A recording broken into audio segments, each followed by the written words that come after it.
G20 leaders are getting ready to meet once again. Keith Fitz-Gerald joins us now. He's the Chief Investment Strategist with Money Map Report. He's going to help us understand what they're going to focus on. Live from Portland, Oregon. Hello, Keith. Welcome to the show. Let me first start by asking you, what do you think the key topics will be for this meeting with all these leaders?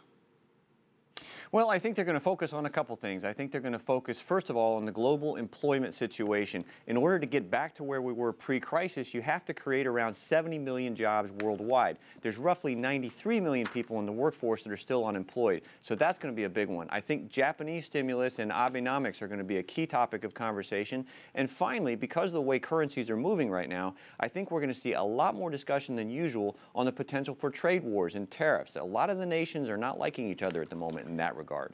Keith, talking to different economists, I'm starting to get the sense that we've got the same problem basically throughout the entire world, which is the unemployment rate, whether it's those that have work experience or those just being minted at the colleges and universities. I'm starting to sense that maybe a lot of these jobs that we lost in these last 3 or 4 years, is it possible that the vast majority just simply aren't going to come back? Well, I think that's certainly a concern, but if we look back to parallels in the 1920s or even the 1910s, we saw this when most of the workforce was involved in agriculture. Had you walked into a room 100 years ago and said, guys, 90% of you are not going to be farmers 100 years from now, people would have thought you were from another planet. Tomorrow's industries, tomorrow's graduates, and tomorrow's workforce are going to be in jobs that we don't yet even contemplate. I think high technology, medical technology, geriatrics are certainly key areas. Well, we just had a discussion earlier in the newsroom as we were doing research to talk about robots basically replacing not only drivers, but farmers and so on and so forth. I mean, is there a sense that perhaps technology, while it's great and all for productivity, it definitely affects employment? Well, there's no question about that, but don't forget that certain nations around the world, for example, China and Japan, parts of Asia, parts of America, are aging very, very rapidly. So the expectation is that to a certain degree, technology is going to compensate for a workforce that is already getting smaller. It's the areas in South America and Africa where the populations are still growing in absolute terms that's going to be a bigger impact. The last couple of G20 meetings, we haven't seen very huge headlines in terms of getting things done. Of course, we haven't necessarily had a big crisis aside from what's happening in Europe. Is there unfinished business that they need to attend to?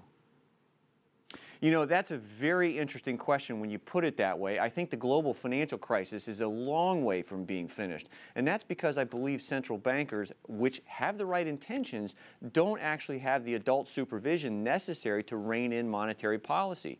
So yes, I think there's a lot of unfinished business. And I think, in particular, the Snowden matter, where we've got the NSA leaker hiding out in Russia, that's going to be a point of contention because the United States was caught with its hands in the cookie jar. Granted, all the nations engaged in spying in one form or another. This just is a very public, very nasty battle.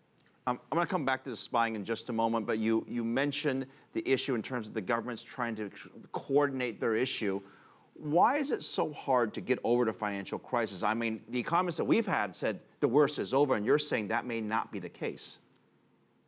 No, as a matter of fact, I have a very controversial view on that. I don't believe the worst is over. I think the risks are more concentrated than they've ever been before. That's why you see big banks, in fact, reporting record profits this earnings season. They've got more toys to play with. There's more money being made available.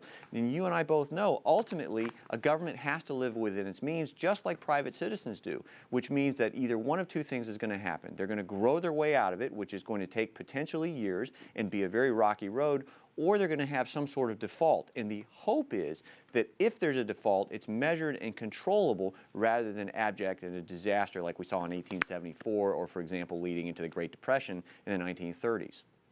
Keith, I apologize. We're out of time. Keith Fitz-Gerald joining us live from Portland, Oregon. Thank you very much.